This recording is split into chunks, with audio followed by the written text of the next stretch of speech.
Hi, it's Wednesday Words with Cindy Curtis. It's nice to see you here today. I'm giving you a view over my shoulder where my workspace is. In the window, you can see the backs of two canvases that I have sitting there to give me something to look at when I'm trying to think and when I'm working. I have this little corner in front of two windows where I like to sit, and that's where my laptop is. A lot of times, though, I actually sit in a rocking chair and put the laptop in my lap. And I've been working, as I've told you before, on revision and on editing. And boy, is it tedious work. And I'm also kind of got myself stuck in this big closet clean that I'm still going through memorabilia. And I wanted to talk to you about this as being between time, between an idea and between actually accomplishing that idea. And I am trying really hard to value the process over the end result, which is really hard for me because I'm kind of like a check off list person of I did this, or I got that done. And I am just in the in between time. I'm making progress for certain, and I do need to value that, and I need to have to let myself be okay with that. And boy, has it been a challenge. I don't know if I speed through. My husband sometimes teases me and calls me the Energizer Bunny because I want to be finished.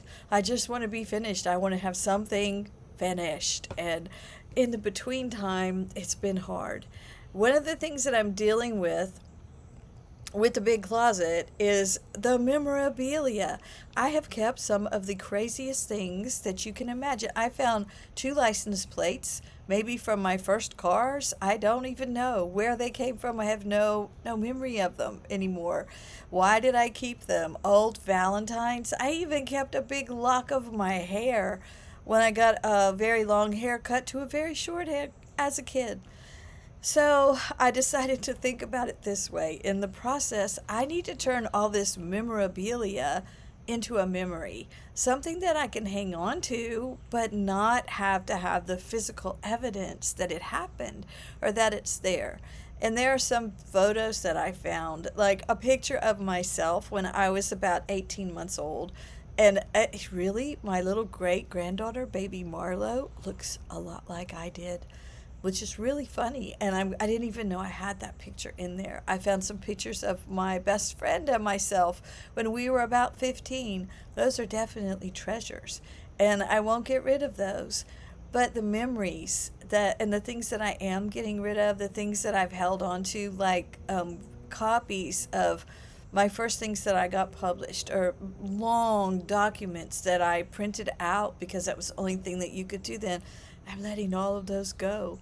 And it is very freeing to do that. And I know when I complete this, it's going to be gratifying. And I'm trying in the between time to value the process. Perhaps you are also in a between time. Maybe there's been a big change in your life. You've had a kid graduate from high school or graduate from college, or you've had a change of jobs. You've had a disappointment. Maybe someone has let you down, and you're in that between time. Stick with me and try to value the process and try to keep your mind on the things that you're learning. Sometimes we have to, a therapist shared this with me, so I'm not going to take credit for it, but instead of asking myself, why is this happening to me?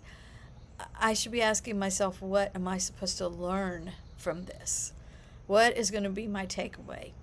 So the between time can be the time where we do learn a lot, even if it is I will never do this again, or even if it is I've made 1,000 mistakes in this time. They do teach you, and you do probably value them more than you think. It is important for us to take the time to take care of ourselves when we're in the in between time too, because I know I cannot go any faster than I am going between my closet and my editing and my other things that I do. I'm letting the anxiety from that tension of you're not accomplishing what you set out to do really overwhelm me, and that's not a good feeling.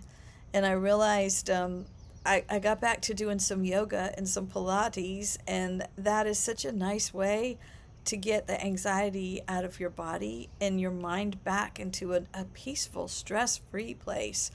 So if you haven't tried that, I would highly recommend it. But it's something that you have to remember to do. And taking care of you is so important.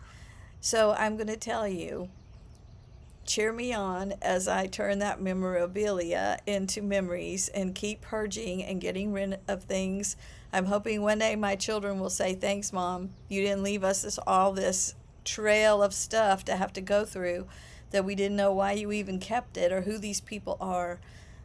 It's not that I want to forget them. I don't. But I don't also want to carry around a lot of the stuff that I have moved now from, oh, I don't know, 10 or 12 houses.